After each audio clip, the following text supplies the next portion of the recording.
In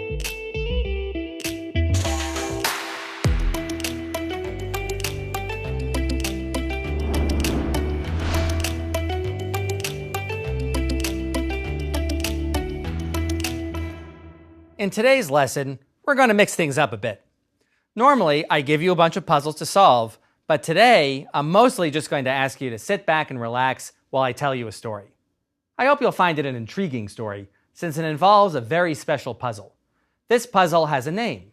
It's called the hardest logic puzzle ever. It's a fiendishly difficult variation on the sort of question puzzles we considered in our last lesson. However, before I can tell you the story, I need to introduce you to a piece of logical machinery we've not had an occasion to discuss before. So let's get that out of the way right now. In Lesson 4, we discussed logical connectives such as not, and, or, and if-then. Let's recall specifically what we said about if-then statements, meaning statements where we say if P, then Q. We decided that a statement of this form should be considered false when the first part is true and the second part is false. We also decided that such statements should be considered true in any other circumstance. Statements of the form if P then Q are typically referred to as conditional statements, or just conditionals for short. Now, one thing about conditional statements is that you cannot generally switch the order. In other words, the statement if P then Q is usually different from the statement if Q then P. For example, the statement if Spot is a normal dog, then Spot has 4 legs is true. But if Spot has 4 legs, then Spot is a normal dog is false. But sometimes you want to say not just if P then Q, but you also want to say if Q then P. We capture this idea by using the if and only if connective. In other words, if I say P if and only if Q, you should take that to mean the same thing as if P then Q and if Q then P. You can think of this assertion as saying that P and Q are logically equivalent. They always have the same truth value, either both true or both false. So the statement P if and only if Q should be considered true when P and Q have the same truth value, either both true or both false, and false otherwise. Statements using the if and only if connective are referred to as biconditional statements, since they really involve 2 separate conditional statements. We're almost ready to begin, but let me make one final note. We call this the hardest logic puzzle ever for a reason. Some of the details will get pretty hairy later on. I promise that as we go along, it will not be necessary to work through every detail of every scenario we'll consider. You'll be fully able to follow the story as long as you get the gist of what's being claimed.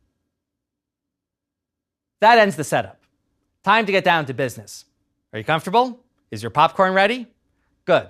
Let's begin our story. The hardest logic puzzle ever was introduced by philosopher George Boolos in a paper published in 1996. The paper was called The Hardest Logic Puzzle Ever. The puzzle is this. We are to imagine 3 gods. The gods are named true, false, and random. True only makes true statements, and false only makes false statements. But random is a wild card. Each time he's asked a question, he mentally flips a coin, and depending on the result, he decides whether to answer the way true would answer or the way false would answer. Your task is to determine which god is which by asking no more than 3 yes-no questions. However, there's another complication. Though the gods understand English perfectly, they will answer in their own language. In this language, the words for yes and no are da and ja, but you don't know which word means yes and which word means no. So there you go. You have 3 yes-no questions, but you don't know who you're speaking to, and you won't know what his answer means. What can you do? Let's clarify a few points before we continue. It's perfectly fine to direct more than one question to the same god. In other words, it's not required that you direct your questions to a different god each time. Also, you don't have to have all three of your questions worked out in advance. It's fine to ask a question and then to let the answer to that question determine your next question. Now, like all good stories, this one seems to have an innocent beginning. No doubt it's a difficult puzzle, but we've seen difficult puzzles before. Eventually we'll come to the solution, and then that will be the end of the story, right? Ha! Let's have a look at Boolos' solution. Since his solution was very complex, he built up to it in stages. Specifically, he used some gateway puzzles to build up to the main event. Here's the first of those puzzles. Imagine that I place two aces and a jack face down on the table in a row. I know which card is which, but you don't. Your task is to point to one of the three cards and then to ask me a single yes-no question.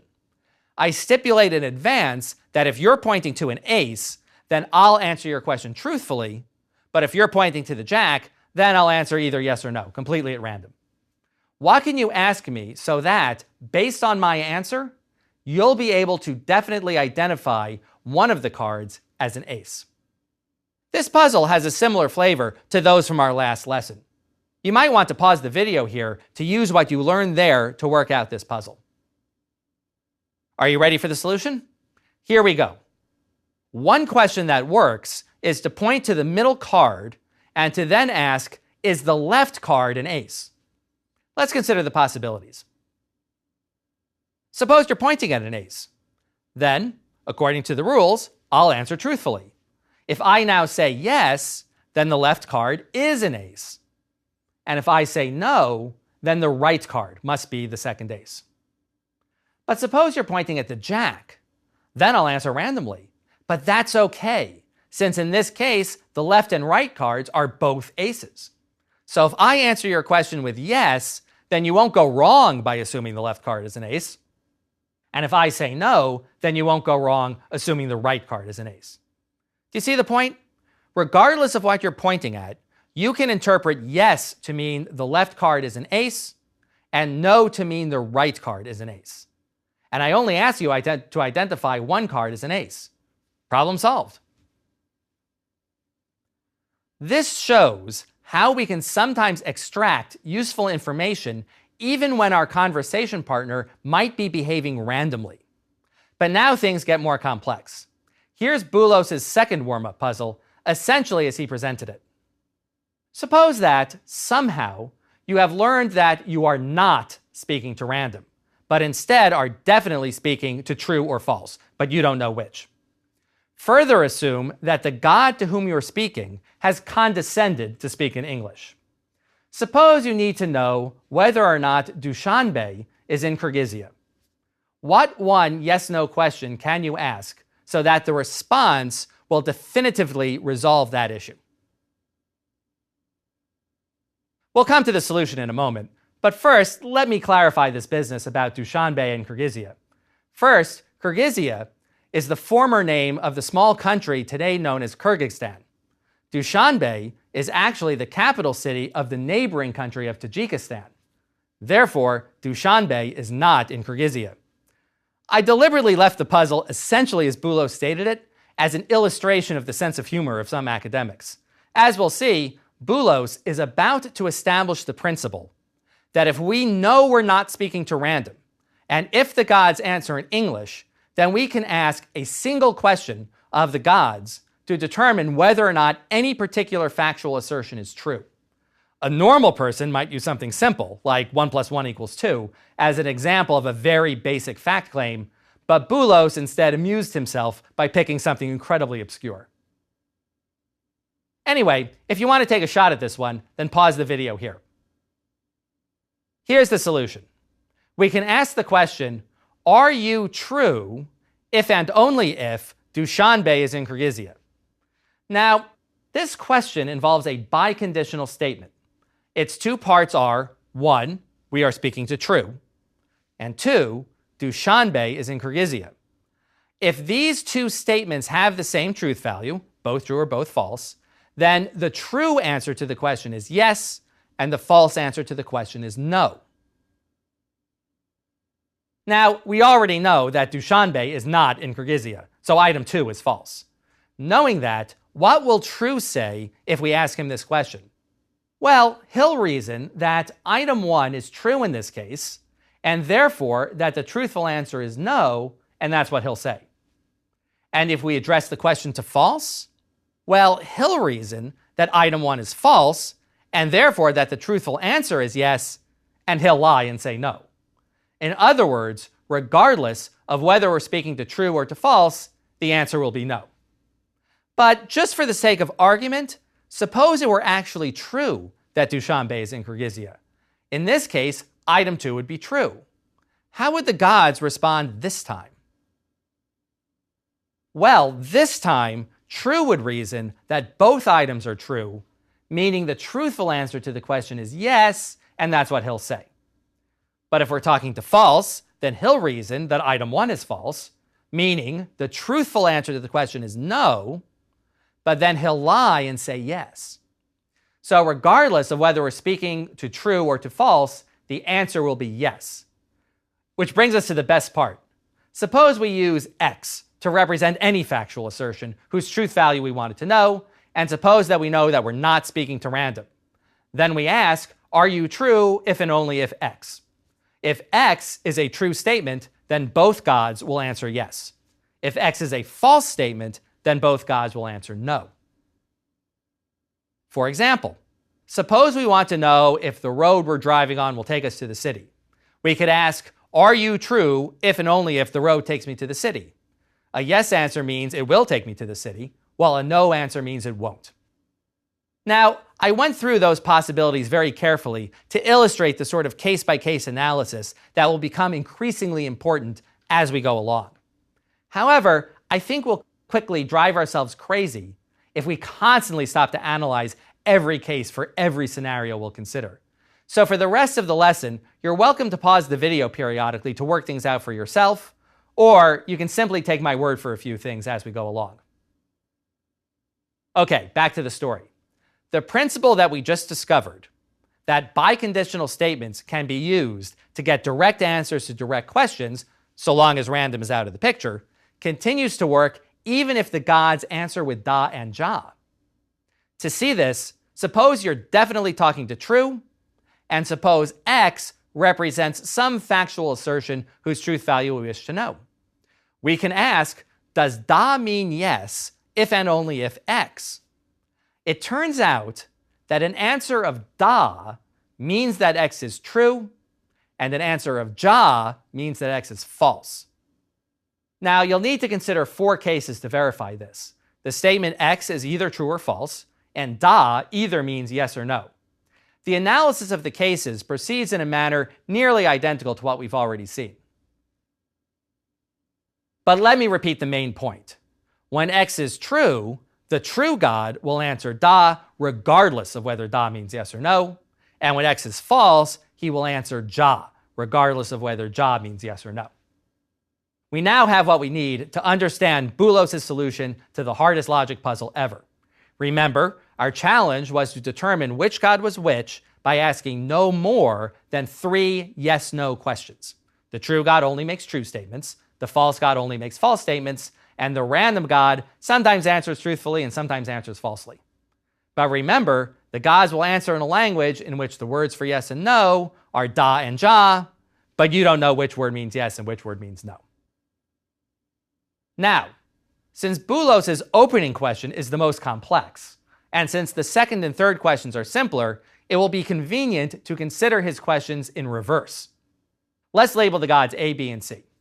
Suppose we've learned B's identity and that we know that he's not random. We can now ask him, does da mean yes if and only if A is random?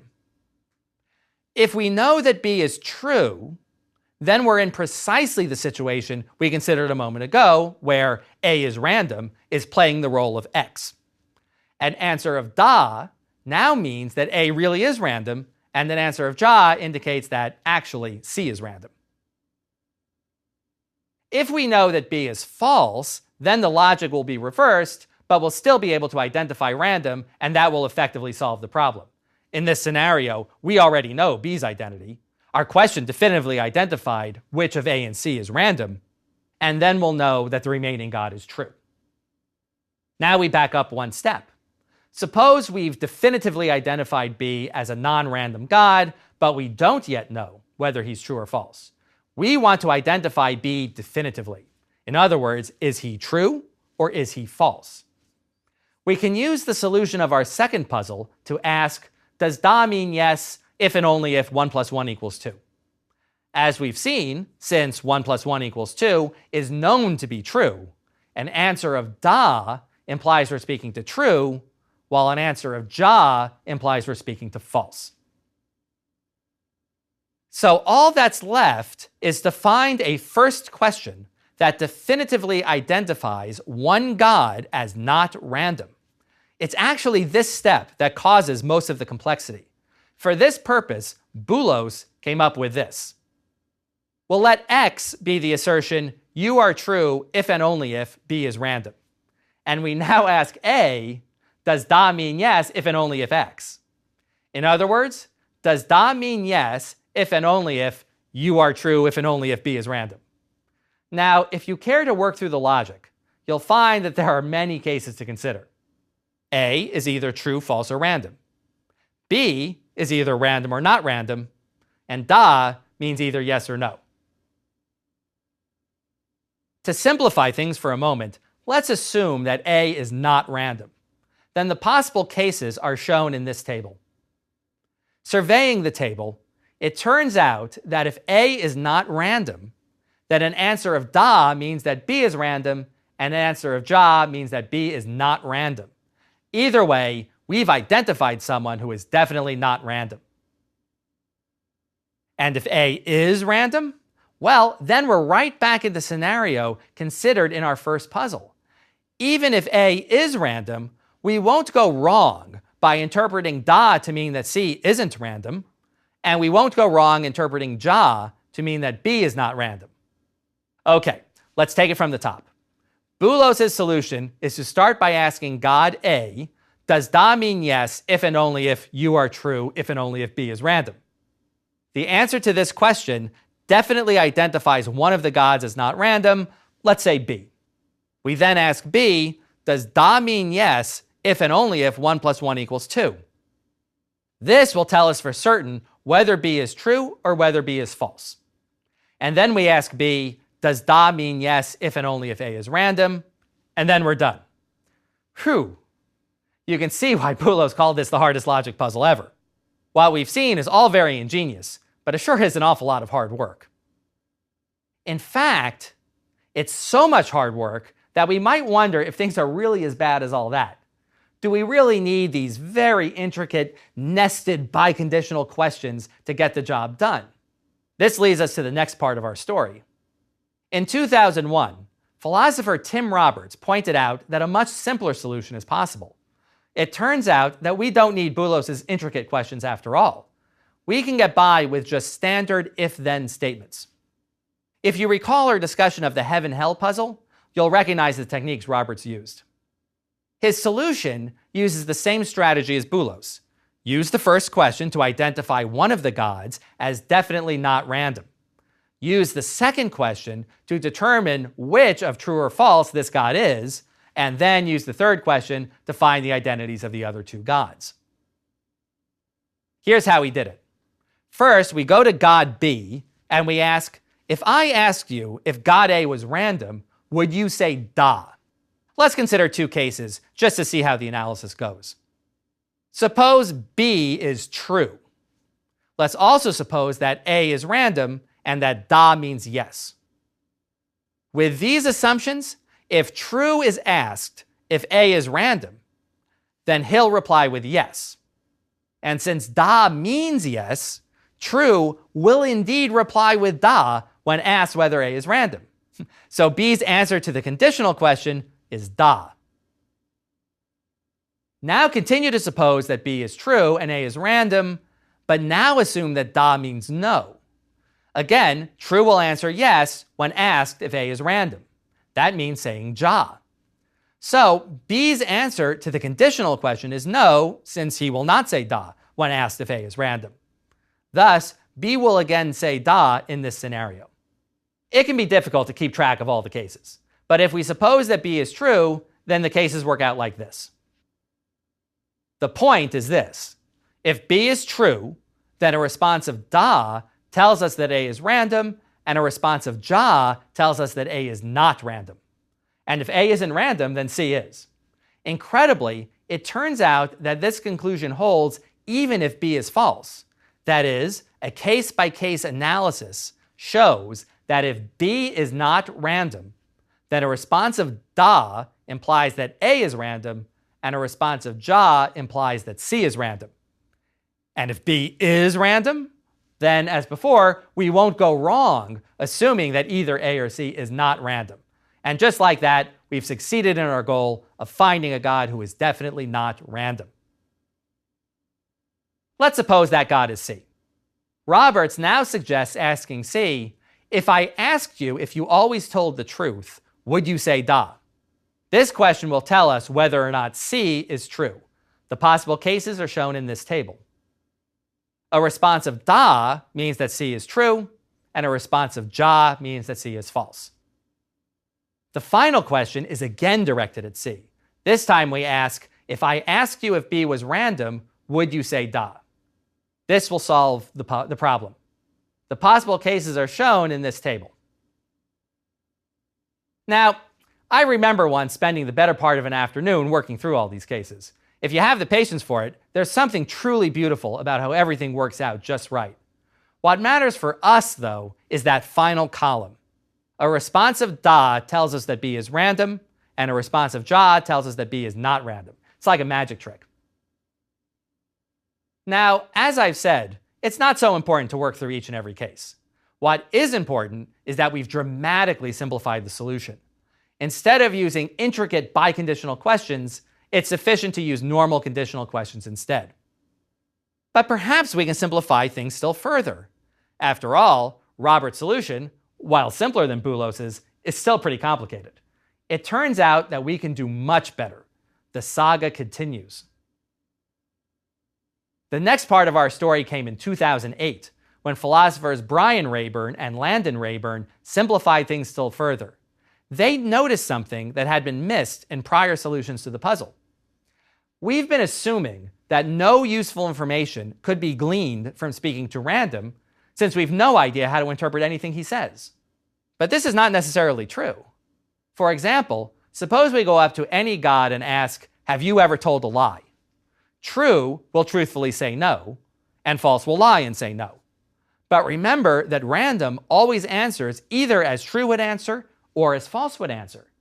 In other words, he doesn't just answer randomly, saying yes or no as though he hadn't even heard your question, but rather decides randomly whether he'll behave like true or like false.